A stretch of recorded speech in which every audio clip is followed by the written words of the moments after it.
Recent reports out of Europe show just how dire the situation really is for some legacy automakers. And the interesting thing is, pretty much no one is actually mentioning this in the mainstream media. Why is that happening? Why are they not talking about it? This situation that hit Renault recently was extremely dire, but bizarrely, no one has even heard about it. Hello my friends and welcome to the Electric Viking. My name is Sam Evans. I'm coming to you here from Melbourne, Australia. Welcome to all the new subscribers. Welcome back to everyone else. If you don't know, on this channel, I talk about legacy auto and what's going to happen to them over the next decade, the companies that will struggle and the companies that will potentially go bankrupt. Interestingly, Renault is not a company that I've spoken about in terms of going bankrupt, but they could, based on this recent report. Now, the reason I haven't mentioned them before is because they're one of the companies that have invested more into electric cars than other legacy automakers. However, if you have a look at what's happened recently with Renault, Nissan and Mitsubishi, the scandal that happened there, and really you start to look at and you assess their management team and their current financial situation, you'll start to see that, in particular, Nissan, Mitsubishi and Renault are actually in a lot of strife. Now, Auto News Europe reported a couple of days ago that Renault owes its survival right now to a state-backed COVID loan, a French auditor says. This was after it faced severe liquidity problems during the pandemic. In other words, it couldn't pay its bills. Renault literally couldn't pay its bills. It had to go to the French government, and the French government said, yeah, okay, we'll give you a loan. Now, to be fair, this is not the only legacy automotive company that's been through this situation or that will be go through this situation. Over the next decade, this is going to happen more and more often.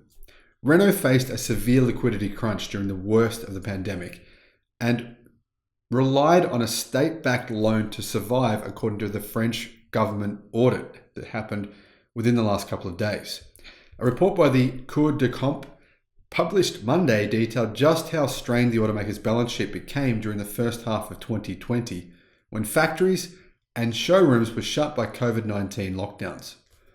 At the time, Renault chairman Jean-Dominique Senard and interim CEO Clotilde Delbos described the state-backed loan of as much as 5 billion euros or $5.7 billion US as important for the company as a safety net that was obtained to be on the safe side, which was complete baloney, because the reality is they only got the loan because they had to. If you want to see the actual real financial health of almost all legacy auto companies right now and actually recognize just how bad it is, check out my video that talks about the Altman Z Score, which is a statistical measurement created to assess the financial health of a manufacturing company. I'll put a link in the description below to that video I made about the Auditor Z Score.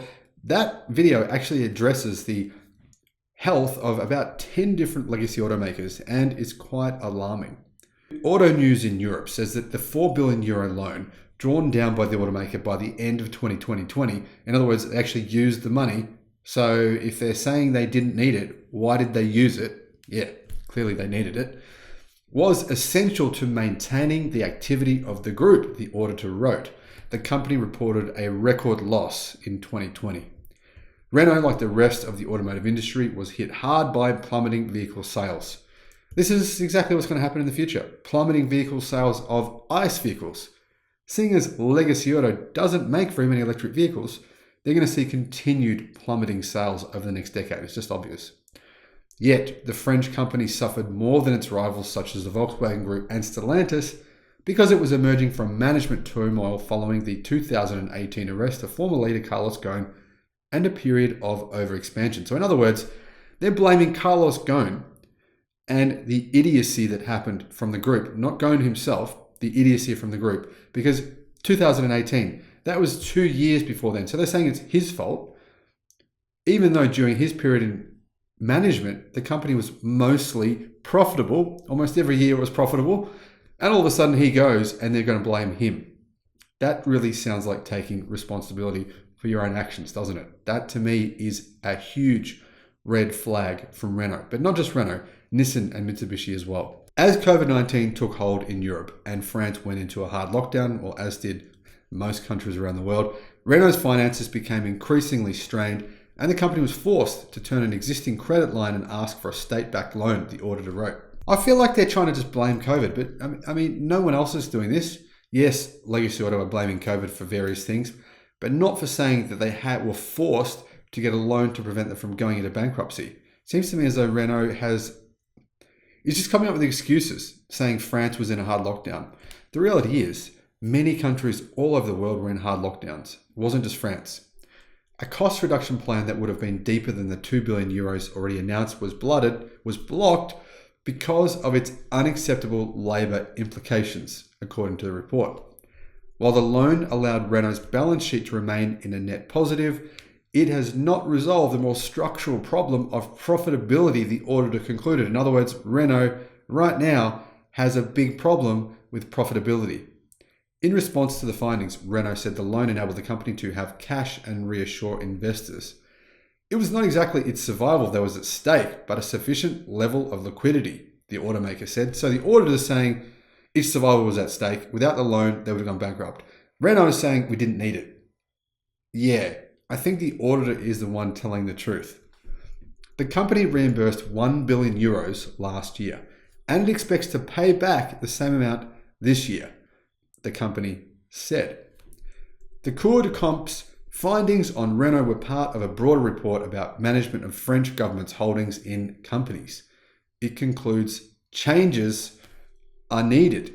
Now, this is before massive structural changes are about to begin within Renault and within many legacy auto companies. Remember, these companies literally have billions upon billions of dollars of stranded assets. Literally, that is a fact, not a figure of speech. That's a literal fact. They have billions of dollars of factories, robots, plants, staff who are trained, and all those things are set up around the building and producing of an ICE-powered, a gas-powered, a diesel-powered vehicle. When people don't want those anymore, and we're soon coming to that place, those assets will be worth nothing. And that, my friends, is when Renault will need a lot more than a $4 billion loan to save them. Thanks for watching the channel, and I'll see you again on the next video.